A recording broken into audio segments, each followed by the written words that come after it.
Okay, everybody loves Chick-fil-A, right?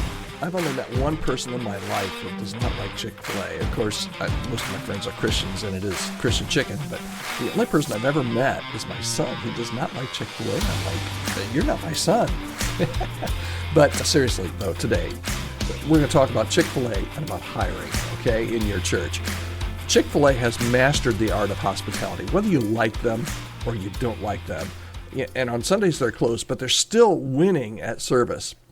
So today I was wondering, what if we applied their hiring mindset to our hiring mindset in churches? Because stick around, by the end of today's Healthy Church Staff podcast, I'm going to provide you with hopefully 3 different powerful shifts to make every Sunday morning team stronger, sharper, and maybe even a little bit more spiritually aligned. Okay? Hi there, my name is Todd Rhodes. I am your host here on the Healthy Church Staff podcast.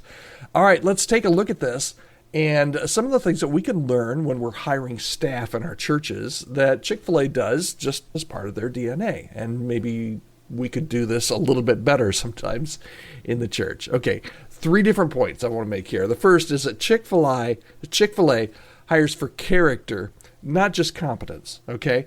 Chick-fil-A's hiring process is pretty slow, and it's pretty intentional. They're not just looking for someone who can take an order. They want somebody who really cares. If you've ever dined in one of their restaurants, they almost over-ooze the personality and the sympathy and everything that you want, right? That it's always their pleasure, right?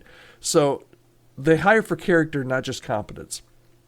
And when you're hiring a worship leader in the church, let's switch over to the church here for a second, or you have a greeter, or you're checking for skills. Are you checking for the skills or for the heart?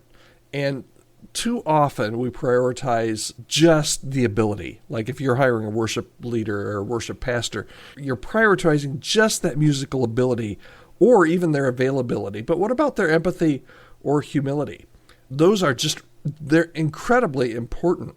So maybe during your next interview, let's say on a worship pastor, you could say, tell me about a time when you went above and beyond to make somebody feel welcome and special. Okay? Chick-fil-A often promotes from within. Kind of a side topic here. Do you have volunteers who you just can't hardly live without?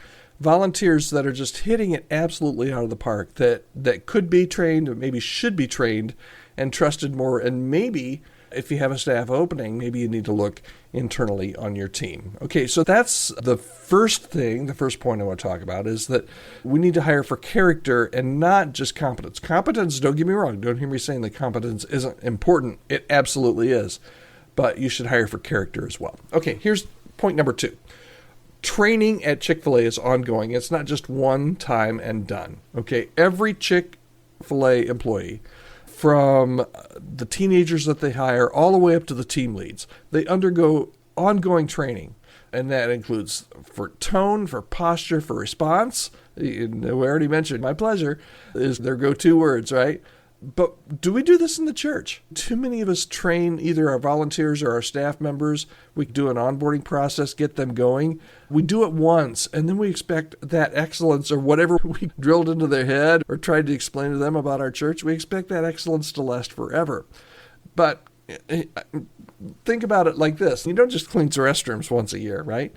So why would you pour into, say, your guest services staff member just once and hope for the best?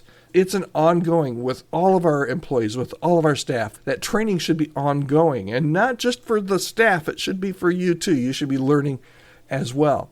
Here's the solution for this. I think build in some regular check-ins. Do some Sunday morning huddles. Celebrate those wins in the staff meeting. Share stories. We talk about this all the time on the podcast. Recast your why often. Because here's the truth. People will not drift toward excellence. They drift away from it unless someone leads the way. And you're the person. You're the one listening right now and watching right now. You're the person that needs to lead the way. Okay, so that's number 2. Point number 3, and then I'll get you out of here for today. Every single role matters at Chick-fil-A, especially the invisible one. Chick-fil-A's parking lot attendant might be the first impression somebody gets. Same with your parking team or your person that's at the door, your staff member that's at the door. First impressions make a huge difference. And in the church world, we sometimes elevate the people on the stage, maybe the worship leaders, the pastors, anybody that is front and center. But guess what? The average first-time guest decides whether they're going to come back before even the service starts, or especially before the sermon starts. So here's what I would suggest to you. Flip the script. Make sure that you make yourself available as a team, as a staff. Your guest services team, for example, might have some staff people on it there. They might not be leading worship, but they absolutely set the tone for worship.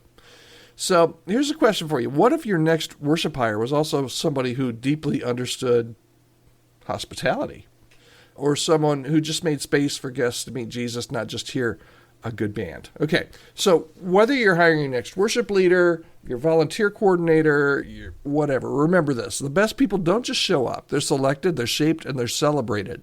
And like I said, Chick-fil-A gets this. And there are some lessons I think that we can learn in the church from Chick-fil-A when it comes to how to hire employees and how to manage and encourage employees and train employees.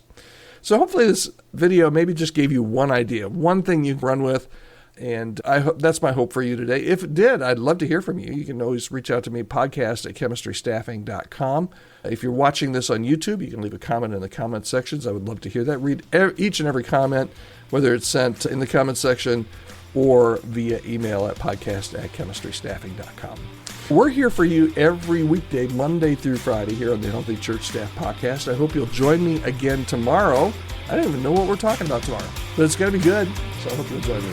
All right, we'll talk to you soon. Thanks for watching.